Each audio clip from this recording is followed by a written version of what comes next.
లేకపోతే మీ ఉద్యోగాలు పోతాయి, పేట్ బషీరాబాద్ నేను సస్పెండ్ చేస్తున్నా, అది చేస్తున్నా, ఇది చేస్తున్నా. వాళ్ళు సస్పెండ్ చేయాలని కాదు, రేపు వాళ్ళు ఇప్పుడు మీరు ఎలాగో వాళ్ళని కాపాడుకుంటూ వస్తున్నారు. నిన్న బెంగాల్లో ఏమైంది, ఆర్జీకర్ కేసులో 3 పోలీసులను సస్పెండ్ చేసిండు. పక్కన ఆంధ్రప్రదేశ్లో కామేశ్వరి జతాని కేసులో ఐపీఎస్ ఆఫీసర్లను సస్పెండ్ చేసి వాళ్ళ మీద ప్రొసీడింగ్స్ ఇనిషియేట్ చేసిండు. రేపు బీఆర్ఎస్ కూడా ఇదే పని చేస్తుంది. నేను మళ్ళీ చెప్తున్నా, పోలీస్ అధికారులారా మీకు చేతులు జోడించి చెప్తున్నా, మీ ఒక మాజీ సహచరుడిగా మళ్ళీ చెప్తున్నా, దయచేసి తప్పులు చేయకండి. అక్రమమైన ఆదేశాలు తీసుకొని అమాయకుల జీవితాలతో ఆడుకోకండి. ఆ మైనర్ బాలిక తల్లికి ఏం తెలియదు, చట్టం తెలియదు, ఏం తెలియదు. వాళ్ళ బతుకులో వాళ్ళు ఉన్నారు. వాళ్ళు వచ్చినప్పుడు మీరు కేసు రిజిస్టర్ చేసి ఉండాల్సిందే.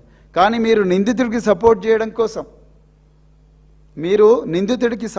కోసం తప్పుడు కేసులు పెట్టి వాళ్ళని ఇబ్బంది పెట్టిండు.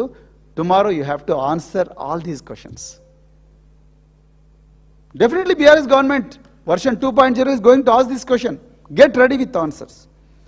అంతే తప్ప మీరు మంచి పొజిషన్లో ఉన్నారు, చాలా కంగ్రాచులేషన్స్. కానీ దీనికి మాత్రం మీరు ఆన్సర్ చెప్పాల్సిందే. అదేవిధంగా మరి మీరు చాలా చోట్ల మీరు అరెస్టు, మేము బండి సాయి భగీరథ్ను 9 రోజులైనా మీరు అరెస్ట్ చేయలేదండి. కానీ మీరు ఈ అరెస్ట్ వ్యవహారంలో కొన్ని ఘోరాలు చేసిండ్రు, అవి నేను చెప్తా.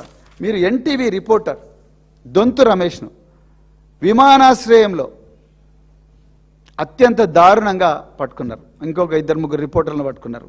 అదేవిధంగా బీఆర్ఎస్ నాయకుడు క్రిషాంక్ను ఇంటికి పోయి ఎత్తుకొని వచ్చిండ్రు. నల్ల బాలు అమ్మతో కలిసి అన్నం తింటుంటే కరీంనగర్లో ఆ ప్లేట్ను తన్ని అన్నం కింద పడేసి గుంజుకుంటూ వచ్చి 16 రోజులు కరీంనగర్ జైల్లో పెట్టిండ్రు. రేవతి అనే ఒక జర్నలిస్టు, తన్వి యాదవ్ అని ఇంకొక అమ్మాయి, వీళ్ళిద్దరిని కూడా రాత్రి 2 గంటలకు అరెస్ట్ చేసి జైలుకు పంపించిండ్రు. వాళ్ళు చెప్పిన నేరం ఏంటి?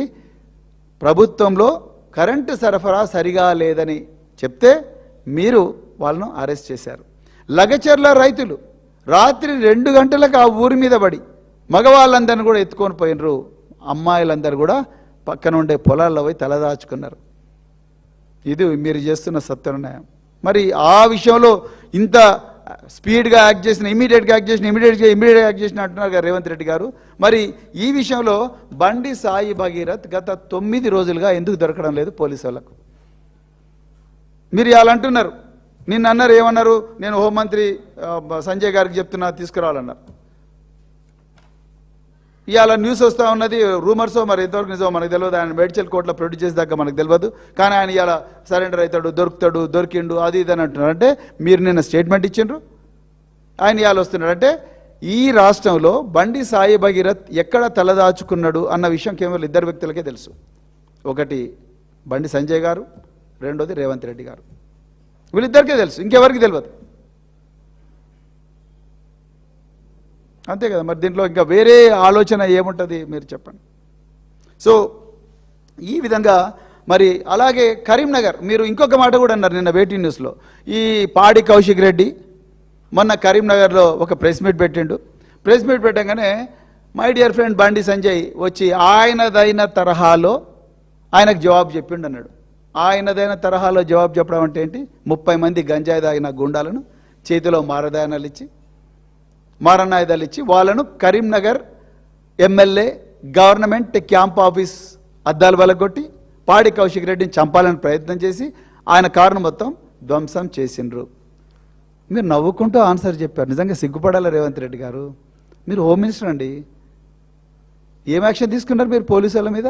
మీకు ముందస్తు సమాచారం లేదా? అసలు బండి సంజయ్ గారికి స్క్రిప్ట్ ఇచ్చింది ఎవరు? కేటీఆర్ గారిని తిట్టమని చెప్పండి. దేవనపల్లి కవిత గారికి స్క్రిప్ట్ ఇస్తున్నది ఎవరు? ఈ విధంగా మాట్లాడమని. ఈ నాయకులకందరికీ ఈ విధంగా మాట్లాడండి స్క్రిప్ట్ ఇస్తున్నది ఎవరు? మీరే కదా. ఇచ్చి మళ్ళీ వీళ్ళని పంపించి బిడ్డ ఇట్లా మాట్లాడితే నీకు ఇట్లా అవుతుంది అని చెప్పడం. సో ఇవన్నీ కూడా జరుగుతూ ఉన్నాయి. అందుకొరకే తెలంగాణ ప్రజలారా, యాక్చువల్గా ఇది పెట్టాలని అనుకోలేదు, కానీ మీకు ఒక్కసారి మళ్ళీ వాస్తవాలు మీ దృష్టికి తీసుకురావాలి అన్న ఉద్దేశంతోనే ఇది పెట్టడం జరిగింది. మరి దాదాపు 9 రోజులైంది. మరి ఇంకా ఏం జరుగుతుంది ఏంటి అనేది మీరే రోజు చూస్తుంటారు. కానీ ఈ అమ్మాయికి ఇంకొక విషయం చెప్తున్నా. మీరు చాలా సిట్లు వేశారు. మీరు టాపింగ్కో సిట్ వేశారు, ట్యాపింగ్కు 2వ సిట్టు కూడా వేశారు. అదేవిధంగా మన మొయినాబాద్లో డ్రగ్స్ కేసు జరిగితే దాని మీద కూడా సిట్ వేశారు.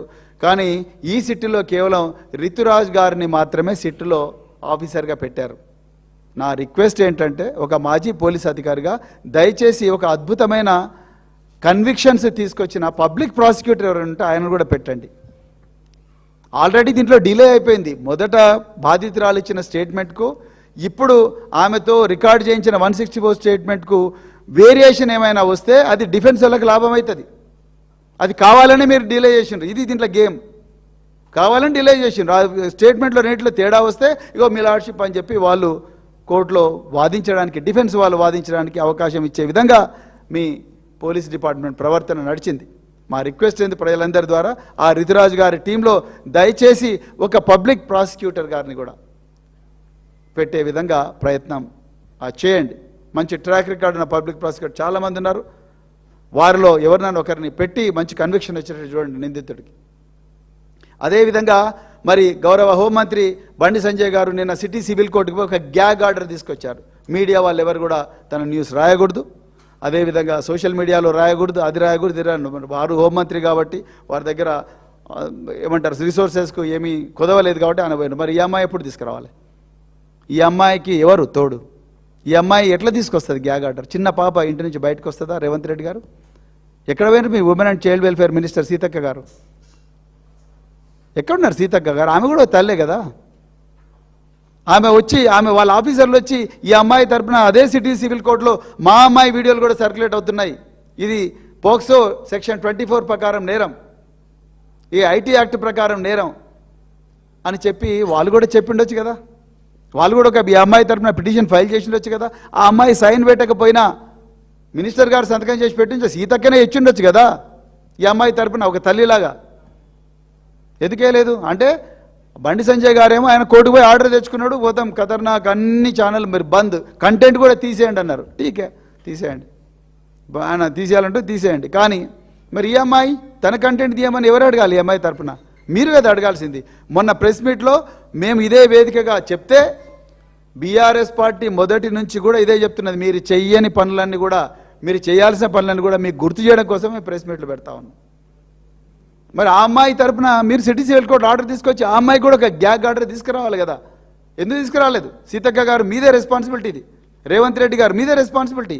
మీరే తల్లి కావాలి, మీరే తండ్రి కావాలి, పోయి తీసుకురావాలి ఆర్డర్. ఇప్పుడు పోలీస్ అధికారులు ఏమంటున్నారు? మా కోర్టు ఆర్డర్ వస్తే తప్ప మేము గూగుల్కి రాయలేము, కోర్టు ఆర్డర్ వస్తే తప్ప ట్విట్టర్కి రాయలేము, కోర్టు ఆర్డర్ వస్తే తప్ప యూట్యూబ్కి రాయలేము అంటున్నారు. ఇదే మాట మీకు అందుకోసమేనా జీతాలు ఇచ్చి మేపుతున్నది? ఎందుకోసం ఇస్తున్నారు? 4,000 కోట్లు ఇస్తున్నారు మీకు, ప్రతి నెల కూడా 4,000 కోట్ల జీతం ఇస్తున్నారు.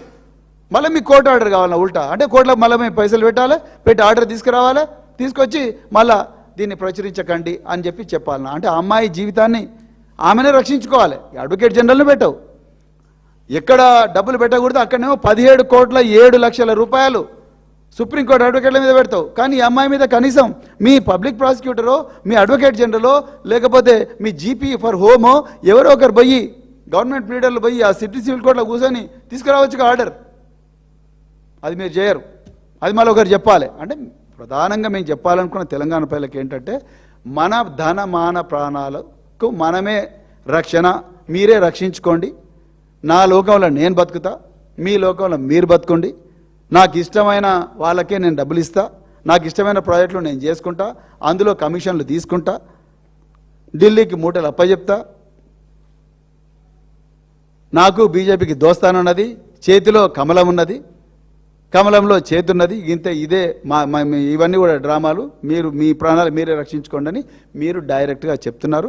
మరి తెలంగాణ ప్రజలందరూ కూడా ఇవన్నీ కూడా గుర్తించి